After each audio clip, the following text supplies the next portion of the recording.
team for the weekend is named now on Tuesday as opposed to what it used to be on a Thursday. Does that sort of impact preparation at all? The fact that like you know the team so early in the week, where you had a little bit of time to get through the week before it's named, or?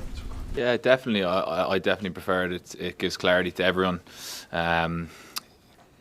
It just makes things easier, makes conversations easier around linking up with guys. Me linking up with Robbie at 13, we're having conversations from Monday on as opposed to Tuesday, sometimes even a Thursday. So I think it's a definite benefit, as much clarity as possible.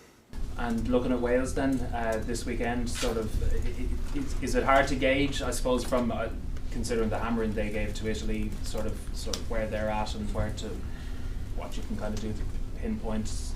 Not really. Like, if we can't really look at last week as the barometer, I suppose what you look at is their Grand Slam champions. They're at in the semi-final of the Rugby World Cup, and then if you pair up with last week, they were really impressive last week. So I think lads who have been playing against Wales for a long time know what they bring, and they're really consistent. They've got a new coach in, and they're going to be looking to change things up a small bit, but without going away from the things that make them a really, really strong team. So they're one of the best teams in the world. So we know we've got a massive challenge.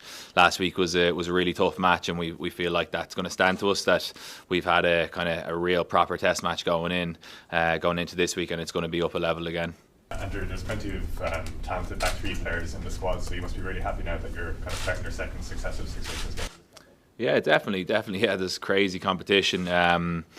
Earlsy's obviously coming back from a grumpy knee. Dave Carney's ripping the place up when he's playing for Leinster, and then the lads there's some guys who aren't in the squad that are brilliant players. So yeah, I'm definitely happy, but you can't be too happy just to be starting. You want to be excelling when you're starting. You want to be putting your hand up. You want to be one of the best players on the pitch consistently, and that's what I'm aiming to do. So yeah, it's great to have an opportunity to try and do that.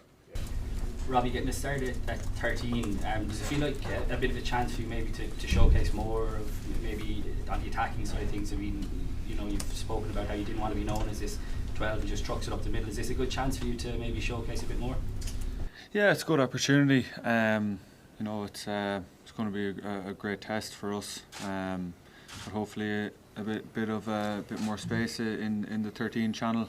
Be looking to get some ball in hand in wide channels, and that'll be the goal. But again, we know that what's coming this week is they're going to be a hard defensive line, and they'll be a solid team. So they always bring big physicality. So we'll have to win the gain line first and foremost before we think about attacking wide channels and wide space. We need to win the gain line first. So that'll be a starting point, and then obviously delivering.